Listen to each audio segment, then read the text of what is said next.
जनसंख्या नियंत्रण फाउंडेशन के तत्वाधान में जनसंख्या नियंत्रण यात्रा निकाली गई है। गाजियाबाद से शुरू हुई यात्रा आज जनपद जालौन पहुंची है, जो 28 दिसंबर को अयोध्या में समाप्त होगी। यात्रा में सम्मिलित पदाधिकारियों का माल्यार्पण कर भव्य स्वागत किया गया। हम दो हमारे दो, छोटा परिवार सुखी परिवार, बढ़ती जो आबादी है देश की बर्बादी है, ये ऐसे नारे हैं जो भारत में बढ़ती जनसंख्या के मद्देनजर लोगों में जागरूकता लाने के लिए समय समय पर सरकार एवं समाज सेवी संस्थाओं ने दीवारों पर लिखकर या फिर विज्ञापनों के माध्यम से लोगों तक पहुंचाने का काम आजादी के बाद जारी रखा। निसंदेह इन नारों का कुछ असर भी हुआ।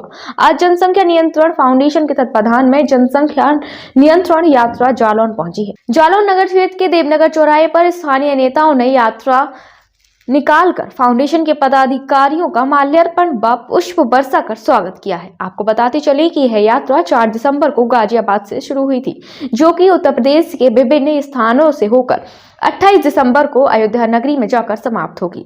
इस संबंध में फाउंडेशन के पदाधिकारी ने न्यूज बीके से बातचीत में कहा कि इस कानून को लागू करने से देश के विकास में सहयोग होगा, क्योंकि दिनों दिन बढ़ती आबादी से अर्थव्यवस्था पर ज्यादा बोझ पड़ रहा है, जिस पर उन्होंने नारा दिया कि हम दो हमारे दो तो सबके दो। इस मौके पर जनसंख्या नियंत्रण फाउंडेशन के कई कार्यकर्ता मौजूद रहे। आज जनसंख्या नियंत्रण कानून को लेकर जनसंख्या समाधान यात्रा लेकर निकले हैं। इसके पदाधिकारी उनसे बात वर्षों से काम कर रहा है और 2 बच्चों के कानून के लिए हम लोग मांग कर रहे हैं। अगर 2 बच्चों से ज़्यादा बच्चे पैदा होते हैं, तीसरे बच्चे पर सरकारी सुविधाएं समाप्त होनी चाहिए, वोटिंग राइट समाप्त होना चाहिए और चौथा बच्चा अगर नहीं मानता कोई, चौथे बच्चे पर 10 साल का कारावास होना चाहिए। अच्छा, इस यात्रा को कहाँ से आपने शुरू किया था और कहाँ तक ये समाप्त होने को है? ये रथ यात्रा 4 दिसंबर को गाजियाबाद से शुरू हुई थी और 28 दिसंबर को अयोध्या जी में इसका समापन होगा।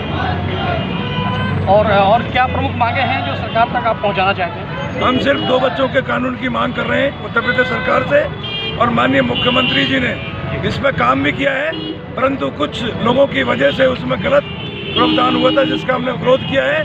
हम ये चाहते हैं उसको दोबारा कानून सही से होकर दोबारा से जल्दी लागू हो। तो निश्चित तौर पर ये जनसंख्या नियंत्रण कानून को लेकर अपनी बात आपका नाम आपका परिचय? मेरा नाम शैलेश तोमर, मैं राष्ट्रीय उपाध्यक्ष जनसंख्या समाधान फाउंडेशन। हमारे देश में 2.4% भूभाग है और 4% जल है, ठीक है, और जनसंख्या 18% के भी पार है। अगर आज की जनगणना हम देखें, हमारे देश में हमारी जनसंख्या 150 करोड़ के आसपास होगी। वैसे 138 करोड़ बता रहे हैं, लेकिन वो पुराने हैं।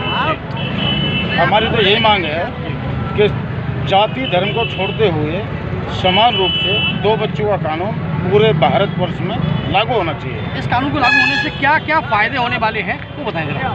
हमारे देश में संसाधन घट रहे हैं और आदमी को स्वस्थ रहने के लिए जल, वायु और सूर्य का प्रकाश सभी की आवश्यकता होती है। जब आपके पास एक सीमित संसाधन है और जनसंख्या का भार ज़्यादा होगा, तो आप चाहे कितना भी विकास कर लो, कितने हॉस्पिटल बना लो, कितनी सड़कें बना लो, कितने ही रेलवे स्टेशन बना लो, कितने एयरपोर्ट बना लो, आप देश का विकास ही नहीं हो सकता। इस समय केंद्र और राज्य में डबल इंजन की सरकार है, सारी व्यवस्थाएं आपकी तरफ है, फिर कानून में अड़चन कहाँ आ रही है इस कानून को पारित कराने में? ये हमारे मुख्यमंत्री जी ने अभी किया था, लेकिन वो कुछ अधिकारियों से गलती हो गई। क्या गलती हुई? उन्होंने एक बच्चे का कानून प्रलोभन दे दिया था कि इसमें तुम्हें 1 लाख देंगे, 2 लाख देंगे, और वो मुख्यमंत्री जी के जब संज्ञान में हमने डाला, पूरे के पूरे प्रदेश में जिलाध्यक्ष महोदय की तरफ से हमने उनको ज्ञापन भेजे। अब आपको क्या लगता है, चुनावी बयार शुरू हो गई है, 2022 की विधानसभा चुनाव सर पे है, तो ऐसे में लेके क्या सरकार से आप उम्मीद रख सकते हैं कि हम तो इसी सरकार से उम्मीद रख सकते हैं और सरकार तो ये काम करेगी जी। हम तो मोदी जी और योगी से ही ये उम्मीद करते हैं कि यही एक कठोर कानून को बना सकते हैं, और तो बना ही नहीं सकता। मैं खुद एक सिविल गवर्नमेंट कॉन्ट्रैक्टर हूँ जी।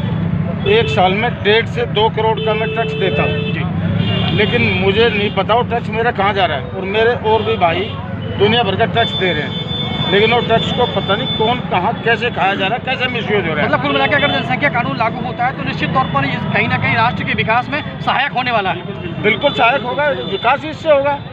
धन्यवाद। तो ये जनसंख्या समाधान यात्रा लेकर निकले कुछ पदाधिकारियों से हमने बात की। उनका कहना यह था कि जनसंख्या नियंत्रण कानून इस देश में बहुत जल्दी लागू होना चाहिए, क्योंकि इसके लागू होने के बाद निश्चित तौर पर राष्ट्र के विकास में इसमें योगदान बना।